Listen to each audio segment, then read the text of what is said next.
على أي أساس تمت الزيادة، علما بأن المعروض حاليا من المحروقات في السوق يدخل في خانة الاحتياطي المتوفر والذي يغطي مبدئيا 3 أشهر؟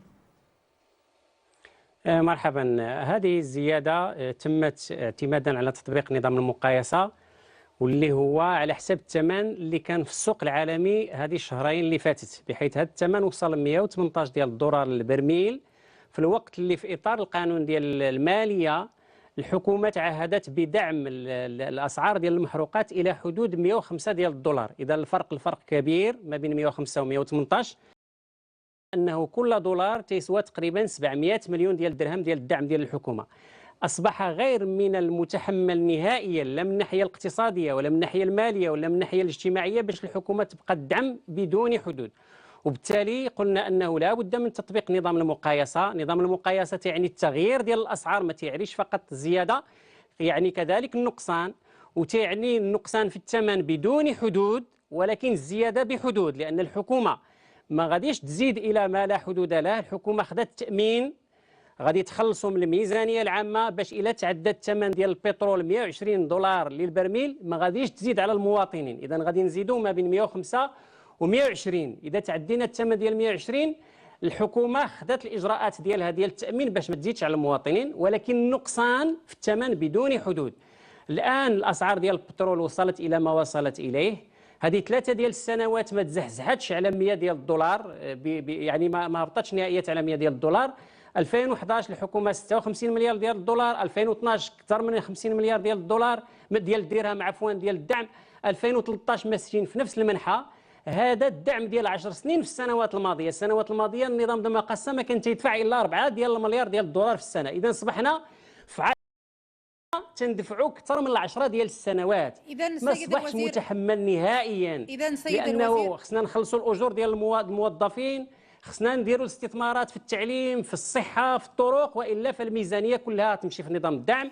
ما يمكنش نهائيا من الباب ديال المسؤوليه اننا نبقاو ماشيين في هذا النظام. وبالتالي هذا اجراء اللي هو سليم. المواطنين اعتقد في اطار الشرح، في اطار التواصل وفي اطار التعامل مع المهنيين، وغادي نتكلم على اجراءات المواكبه لانه بالاضافه لهذا مفهوم الرساله. نعم. سيد الوزير، سؤالي هل نتوقع ان تنعكس هذه الزياده على وسائل النقل العمومي؟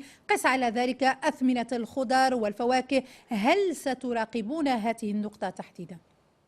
بطبيعة الحال كيف ما قلت، أولا هذا الإجراء هو إجراء محدود، لأنه يعني غير ليسانس والغازوال والفيول الصناعي. السكر نهائيا غير معني، البوطة نهائيا غير معنية، الفيول ديال لوينو ديال الكهرباء غير معني لأنه تندعموه. فيما يتعلق بالإجراءات ديال المواكبة، خدمنا مع المهنيين على اساس انه غادي يكون الدعم ديال المهنيين باش ما يحسوش هما بالزياده نهائيا. المهنيين اذا كان نقصان غادي يستافدوا منه، اذا كانت الزياده ستتحمل الفارق ما بين الثمن اللي كان من قبل والزياده، على اساس ان الاثمنه ديال النقل العمومي ما تبقاش، يعني القدره الشرائيه ديال المواطنين اللي تيستعملوا النقل العمومي ما تبقاش. وبالتالي هذا اجراء متكامل، اجراء مره اخرى من باب المسؤوليه، لانه ما يمكنش الميزانيه ديالنا كلها تمشي للمقاصه ونساو الاجور ديال الموظفين ونساو الاستثمارات في الصحه وفي التعليم وفي الطرقات.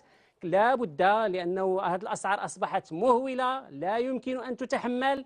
المواطن واعي بهذه المساله. على المستوى الدولي هذه الاسعار يعني خذت واحد المنحى تصاعدي جدا، وبالتالي لا بد مرة أخرى هذه مقايسة جزئية. راه 65 دولار عندما نتحدث سيد الوزير، عندما نتحدث عذرا على المقاطعة سيد الوزير من الثمن. نعم، عندما نتحدث عن مقايسة جزئية، واش نفهم من كلامكم مثلا أنه من تكون أسعار النفط يعني منخفضة أنه السعر غادي ينخفض مباشرة بالنسبة للمستهلك؟ صحيح. المقايسة جزئية تعني ما يلي: أنه الحكومه تتحمل ما بين 65 دولار اللي هو الثمن ديال التوازن اللي الميزانيه ما تتحمل فيه والو، و105 ديال الدولار. هذه 40 مليار ديال الدرهم خصصتها الحكومه. اذا ما بين 65 و105 الحكومه هي اللي تتحمل. من فوق 105 عاد تبدا الزياده. من تحت 105 اذا كانت النقصان في الثمن العالمي في الشهرين اللي فاتت، المواطن سيستفيد من النقصان. القرار واضح. المقايسة تتعني التغيير ديال الأسعار نحو الزيادة ونحو النقصان مرة أخرى، مع اعتبار أن الحكومة عندها 40 مليار ديال الدرهم، ما بين 65 اللي هو الثمن ديال التوازن اللي ذاك الساعات الميزانية ما تتقش، و105 هذا كله الحكومة تتحمله.